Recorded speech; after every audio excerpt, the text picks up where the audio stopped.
Hola, bienvenidos a un nuevo video.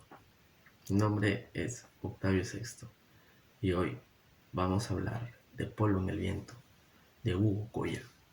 Pertenece a la colección Memoria Perú de la editorial Planeta. Es un libro corto de 180 páginas de fácil lectura donde se relata la historia de este oscuro personaje y su relación con todo el ambiente social, político, televisivo, de la farándula de Lima y del Perú. Estamos hablando de Demetrio Limonier Chávez Peña, más conocido como Vaticano, Sadán, Jerónimo, Al Capone, Loco Limonier, Patrón, Irak, Doctor, Loco, Garrincha, Coca Loca, Topacio, Jerusalén y Lobo. 14 sobrenombres para ser más exactos. Nació el 16 de octubre de 1953 en Zaposoa, provincia del Guayaga, en el departamento de San Martín, considerado como el Chapo Guzmán peruano. Fue uno de los más grandes misterios por allá en las décadas de los 80 y principios del 90. De él se sabía apenas que se hacía llamar Vaticano y que su imperio se extendía desde la selva amazónica hasta Lima, Bogotá y Cali. Según las autoridades, su fortuna era inmensa, pero su poder no radicaba solamente en su dinero, sino sobre todo en sus múltiples contactos con las más altas autoridades del gobierno peruano, con los grandes capos colombianos y con populares figuras de la farándula. En muchos círculos sociales limeños era percibido como alguien capaz de convertir centavos en millones en un abrir y cerrar de ojos. Lo describen como un hombre puesto, guapo, bien vestido, aunque su acento lo delataba su origen provinciano. Se comportaba como un cosmopolita y brillaba en toda fiesta que acudía, rodeado siempre de hermosas mujeres, ya fueran reinas de belleza o artistas de televisión. Se convirtió en el engreído de las revistas del corazón y de las finanzas. Nadie sabía con certeza de dónde había salido ni el origen exacto de su fortuna, pero en un mundo donde más importante es cuánto tienes en el bolsillo que de dónde lo sacaste, pocos hacían preguntas tan inoportunas ni cuestionamientos tan banales. Algunos aseguraban que tenía raíces extranjeras y hasta juraban haberlo visto al lado de grandes figuras internacionales. Vaticano se hacía pasar por un exitoso empresario, cafetalero y maderero.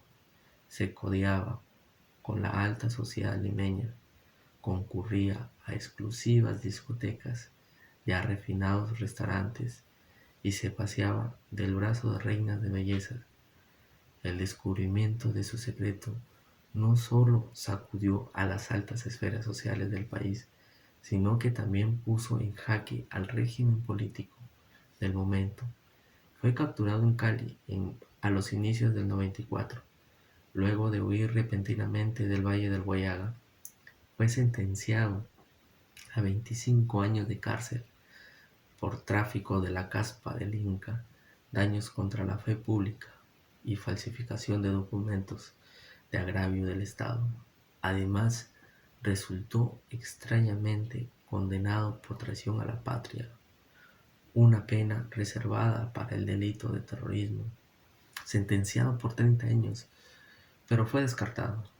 Luego de una audiencia judicial en el 96, señaló al entonces asesor presidencial Vladimiro Montesinos, el hombre fuerte del régimen de Alberto Fujimori, como el eficiente protector de sus actividades ilegales a cambio de un pago mensual de $50,000, convirtiendo a este gobierno como el famoso narcoestado. Días después de esta denuncia, Peñarrera, contó a la prensa que fue torturado, resultando la clavícula rota y un hueco en la cabeza. En el 2001 se presentaron fotografías que evidenciarían actos de tortura. Vaticano se retractó al tiempo que en el Congreso se orquestaba el blindaje en favor de Montesinos. En el 2007 su pena original fue reducida a 22 años. En esta investigación extraordinaria de Hugo Goya, aparecida por primera vez en el 2011 y realizada cuando aún se hallaba en el penal Miguel Castro Castro, Vaticano reafirmó su acusación inicial el 13 de enero del 2016 tras cumplir la condena en el penal Miguel Castro del distrito de San Juan de Lurigancho. Fue puesto en libertad. En el 2019 sus bienes los administró Andrés Hurtado, más conocido como Chibolín, quien fue su apoderado y representante legal. Así es la controvertida historia del hombre que llegó a ser el mayor narcotraficante del Perú y que estuvo en la mira de los servicios de inteligencia y las Fuerzas Armadas de Colombia y de Perú, de la DEA, de la CIA e incluso de Sendero Luminoso. Conocer su historia nos puede permitir entender qué se esconde en realidad detrás de ciertos círculos del poder y de fortunas repentinas.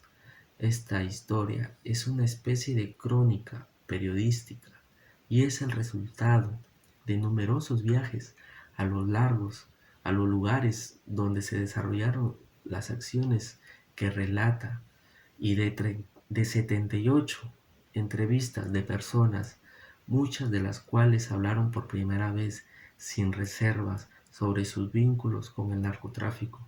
Las identidades de algunas de ellas permanecen y permanecerán en el anonimato para protegerlas de cualquier represalias o amenazas que puede poner en riesgo sus vidas. Pero el testimonio fundamental fue del propio Demetrio Limonier Chávez Peñarrera, mientras aún se encontraba recluido cumpliendo sus 22 años de prisión con los que purgó sus delitos. Un libro altamente recomendado y una historia que el Perú debe conservar en la memoria. Abajo, en la descripción, pondré mis fuentes bibliográficas para que esto sea más creíble. Eso es todo por hoy. Yo soy Octavio Sexto. Espero que les haya ayudado esta información. Y recuerden de compartir, darle me gusta. Nos vemos en el próximo video.